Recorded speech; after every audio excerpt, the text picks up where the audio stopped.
এমন একটি ম্যাচ যেটা আজও ব্রাজিলের লাখো সমর্থক ভুলতে পারেনি। আমি এই কথা কেন বলছি আপনারা এই ম্যাচটা দেখলেই বুঝতে পারবেন। এটি ছিল বলিভিয়া ভার্সেস ব্রাজিলের মধ্যকার এক দুর্দান্ত ম্যাচ শুরু হতেই ব্রাজিল একটি পেনাল্টি পেয়ে যায়। পেনাল্টি নিতে আসেন ব্রাজিলের অন্যতম সেরা খেলোয়াড় নেইমার, কিন্তু ভাগ্য আজ নেইমারের সাথে ছিল না। তিনি পেনাল্টি মিস করে বসেন। এতে ব্রাজিলের সমর্থকেরা কিছুটা হতাশ হয়ে পড়ে, কিন্তু তাতে কি হয়েছে? এটা তো ব্রাজিল।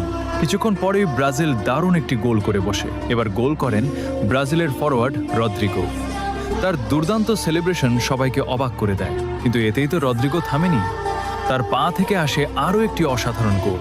তার আগ্রাসী খেলা দেখে মনে হচ্ছিল আজ ব্রাজিল বড় কিছু দেখাতে চলেছে। ব্রাজিলের সমর্থকেরা তখন বলতে শুরু করে, মামা, এটা ব্রাজিল, দেখো কি হয়। এরপর ব্রাজিলের হিরো নেইমার এবার আর ছেড়ে কথা বলেননি। দুর্দান্ত এক গোল করে তিনি জবাব দিয়ে দেন, আমি নেইমার।